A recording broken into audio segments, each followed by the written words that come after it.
Assalamualaikum warahmatullahi wabarakatuh. Belajar asik bersama Bu Tuti. Yuk, kali ini kita membahas tentang latihan soal ujian sekolah fisika bagian yang pertama.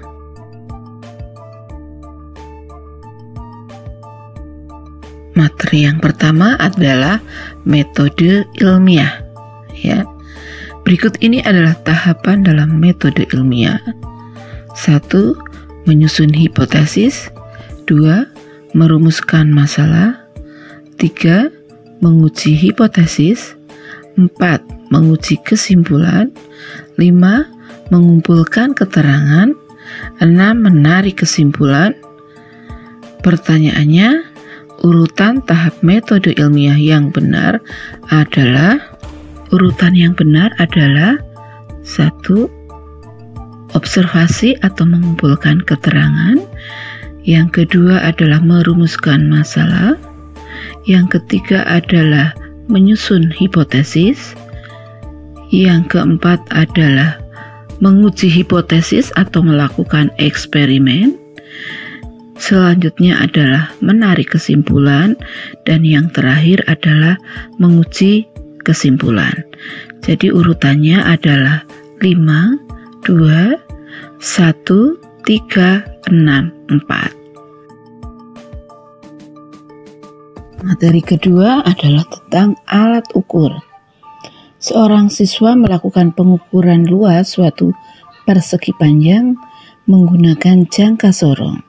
Hasil pengukuran panjang dan lebar persegi ditunjukkan pada gambar. Tentukan luas persegi panjang tersebut. Yang pertama, kita lihat hasil pengukuran panjang. Skala utama kita lihat pada angka 10, yaitu posisi pada saat sebelum skala non.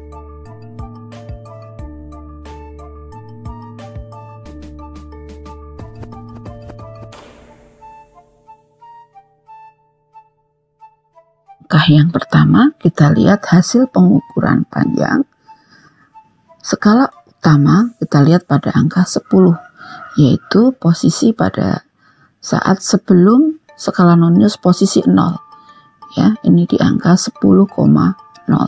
Kemudian skala nonius yang lurus dengan skala utama adalah posisi 2, sehingga skala noniusnya adalah 0,02 cm. Sehingga kita jumlahkan 10,02 cm. Pada hasil pengukuran panjang, posisi sebelum angka 0 di sini adalah 4,2 cm. Dan skala nonius yang lurus adalah pada angka 4, sehingga hasilnya 0,04 cm dijumlahkan menjadi 4,24 cm. Kemudian luas adalah panjang kali lebar. Panjangnya adalah 10,02 cm, 4 angka penting. Kemudian lebarnya 4,24 cm, itu adalah 3 angka penting, sehingga dikalikan hasilnya 42,4848. Nah, aturan pada angka penting, hasil perkalian adalah mempunyai jumlah angka penting mengikuti yang paling sedikit. Berarti paling sedikit ini adalah 3 angka penting, maka kita bulatkan menjadi 3 angka penting menjadi 42,5 cm persegi. Materi yang ketiga adalah tentang vektor. Ya, kita lihat di sini 3 vektornya. Ya. Besar resultan dari ketiga vektor berikut adalah, ya, jawabannya di sini yang kita lihat pertama adalah vektor F1 dan F3. Karena F1 dan F3 itu segaris lurus, maka langsung kita jumlahkan di sini.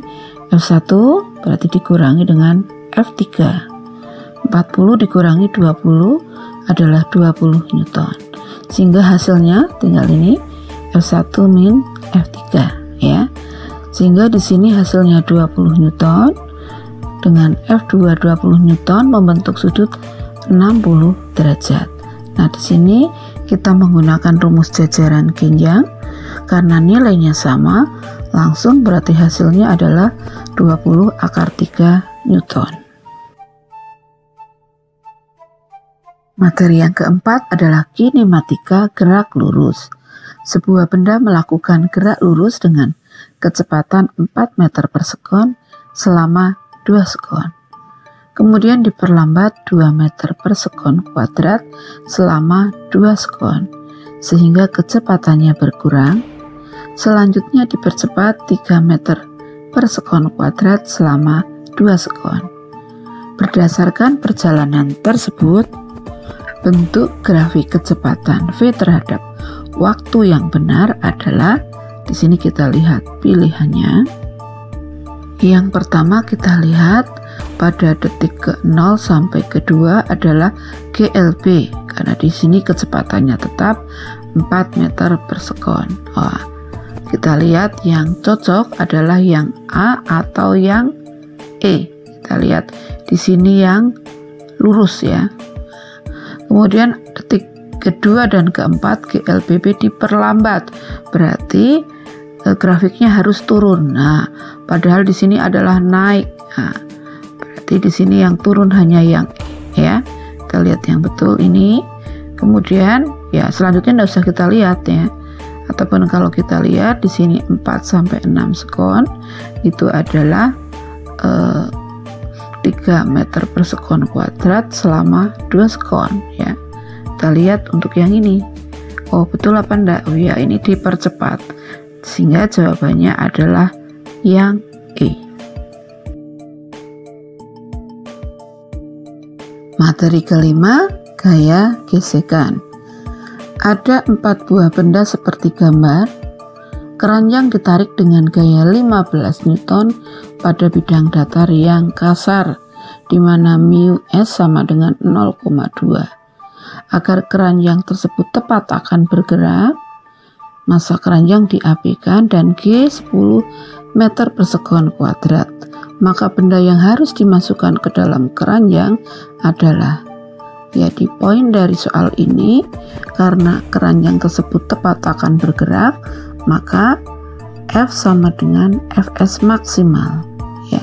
Di sini gaya yang bekerja harus sama dengan gaya gesek maksimal. Jadi F sama dengan mu s maksimal kali N, di mana N itu adalah mg ya. Kita masukkan F-nya 15, mu s-nya 0,2, N-nya mg. Selanjutnya 15 sama dengan 0,2 kali M kali G, di mana nilai G adalah 10, sehingga 15 sama dengan 0,2 M kali 10, maka M sama dengan 15 per 2 sama dengan 7,5. Nah, pasangan benda yang sesuai adalah pisang 4 kg dan bola 3,5 kg, sehingga jumlahnya 7,5 kg. Materi ke-6, hukum Newton. Dua buah benda M1 dan M2 masing-masing bermassa 6 kg dan 2 kg dihubungkan dengan tali melalui sebuah katrol, di mana G sama dengan 10 meter per sekon kuadrat. Tentukan besar percepatan kedua benda dan tegangan tali ketika kedua benda sedang bergerak.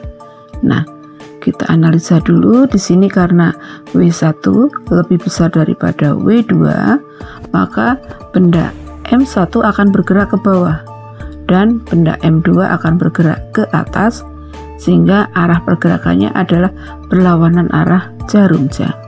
Ya, untuk mencari A kita menggunakan hukum 2 Newton. Sigma F sama dengan MA. Sigma F-nya di sini W1 min W2. Karena W1 itu yang menarik kemudian ditahan oleh W2. Sama dengan M-nya adalah M1 plus M2, berarti 6 ditambah 2 kali A. Sehingga 60 dikurangi 20 itu 40, sama dengan 8A, maka A sama dengan 5 meter per sekon kuadrat. Untuk mencari tegangan tali, bisa kita lihat pada M1 yang bergerak ke bawah, maka menurut hukum 2 Newton di sini yang menarik adalah W1 ditahan oleh T. W1 min T sama dengan, ya kita lihat ini, sama dengan M1A. Jadi 60 dikurangi T sama dengan 6 kali 5. Jadi 60 min T sama dengan 30, maka T sama dengan 60 dikurangi 30 sama dengan 30 Newton. Cara lain kita lihat adalah M2 yang bergerak ke atas. Ya, kita lihat gaya-gaya yang bekerja. Di sini adalah T dikurangi W2 sama dengan M2A, maka T min 20 sama dengan 2 kali 5, maka T sama dengan 10 ditambah 20 sama dengan 30 Newton. Materi 7, gravitasi Newton. Dua buah benda terpisah sejauh 5 meter satu sama lain. Massa benda A 45 kg dan massa benda B 20 kg. Tentukan letak titik C di mana resultan kuat medan gravitasi dari kedua benda adalah sama dengan 0. Ya, kita lihat gambar dari posisi A, B, dan C. Nah, kita lihat di sini C terletak pada jarak X ya, RA ya terhadap A, kemudian terhadap B adalah RB. Sehingga di sini RA-nya adalah sama dengan X dan RB-nya adalah 5 dikurangi X. Nah, kita menggunakan persamaan karena kuat medan gravitasinya adalah sama dengan 0, artinya kuat medan gravitasi akibat A dan akibat B itu adalah sama. EA sama dengan EB, persamaannya ini kita coret G-nya, maka tinggal ini, maka RA kuadrat per RB kuadrat sama dengan MA per MB.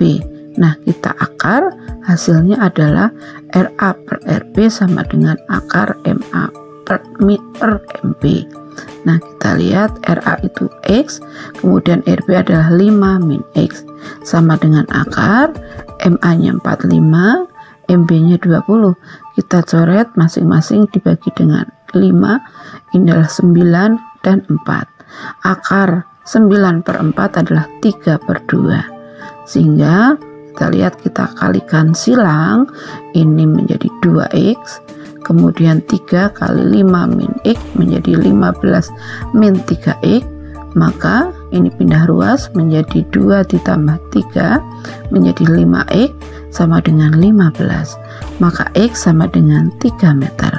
Sehingga titik C itu terletak pada jarak RA itu 3 meter, jadi 3 meter di sebelah kanan A, dan RB ini 2 meter, berarti 2 meter di sebelah kiri B.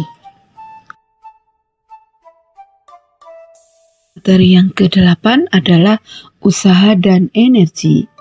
Sebuah balok bermassa 5 kg dari keadaan diam meluncur dari puncak bidang miring yang licin seperti tampak pada gambar.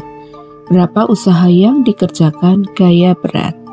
Nah, kita lihat, usaha adalah perubahan energi potensial, maka W sama dengan delta EP, W sama dengan mg kali delta H. W sama dengan 5 kali 10 dalam kurung delta H-nya adalah 20 dikurangi 12, sehingga W sama dengan 5 kali 10 kali 8 sama dengan 400 Joule.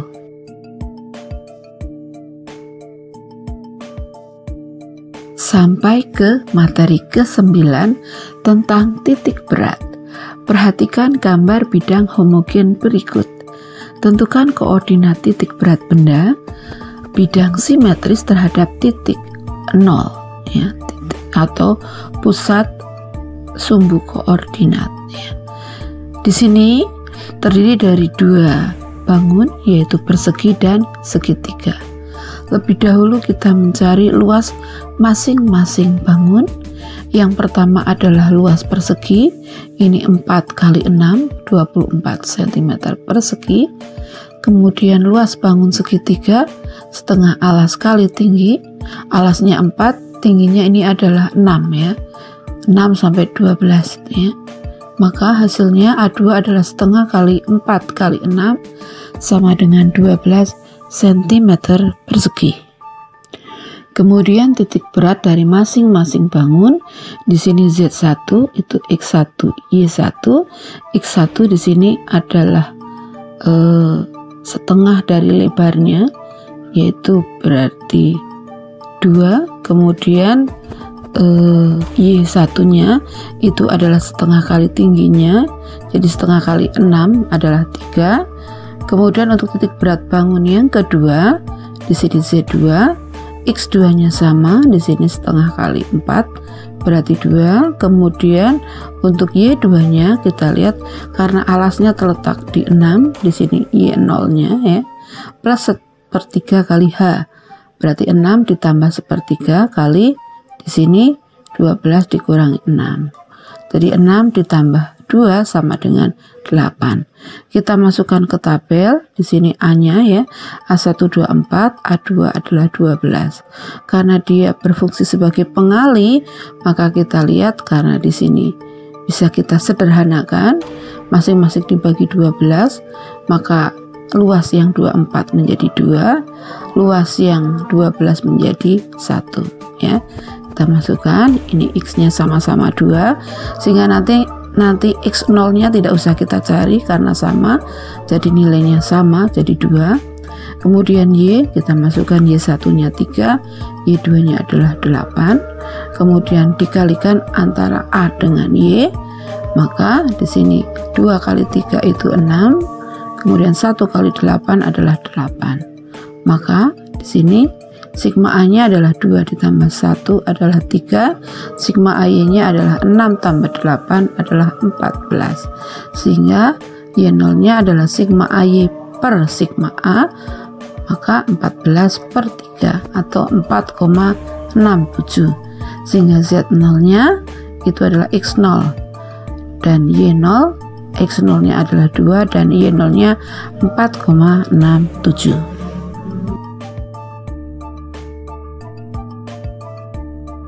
Materi 10 tentang elastisitas. Perhatikan 4 susunan rangkaian pegas identik seperti pada gambar. Konstanta tiap pegas adalah K Newton per meter. Tentukan urutan konstanta pegas pengganti susunan pegas dari nilai yang kecil ke besar. Nah, kita lihat ini gambar susunan pegasnya. Nah, perhitungan susunan pegas merupakan kebalikan dari susunan resistor. Untuk jumlah N konstanta pegas identik berlaku untuk paralel itu sama dengan N kali K, dan untuk seri KS sama dengan K per N. Nah, untuk susunan yang pertama pada gambar 1, kita lihat 2 ini diparalelkan, maka hasilnya menjadi 2K. Kemudian yang kedua susunannya juga sama diparalelkan, berarti juga sama dengan 2K. Nah, keduanya kemudian di seri, maka seper K totalnya adalah seper KP1 plus seper KP2, atau sama dengan seper 2K plus seper 2K sama dengan seper K. Maka K totalnya untuk gambar 1 adalah K. Untuk gambar yang kedua, kita mengerjakan lebih dulu untuk yang seri, ini 2 seri, ini kita lihatkan setengahnya ya, karena KS sama dengan K per N, K per 2, berarti ini adalah setengah K. Nah, diparalelkan dengan K, maka hasilnya adalah K plus K seri, maka K plus setengah K atau K per 2, hasilnya 3 per 2K. Kemudian diserikan dengan K, maka menggunakan rumus seper K total sama dengan seper KP plus seper K, sama dengan 2 per 3K plus seper K. Maka hasilnya sama dengan 5 per 3K, maka K total sama dengan 3 per 2K atau 0,6 K. Untuk gambar yang ketiga, kita mengerjakan dulu yang tengah. Di sini seri, ingat kalau seri berarti K per N, K per 2 atau setengah K, kemudian diparalelkan semuanya dengan di sini K, setengah K, dan K, maka hasilnya 2,5 K. Untuk gambar yang keempat, kita lihat di sini diparalelkan lebih dulu, berarti K, K, K, berarti NK, berarti ini 3K.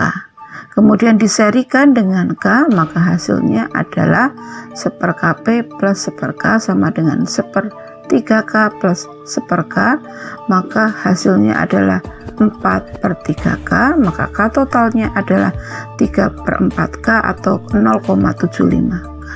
Sehingga urutannya dari yang kecil ke besar itu adalah gambar 2, kemudian gambar 4, selanjutnya gambar 1, dan yang terbesar adalah gambar 3.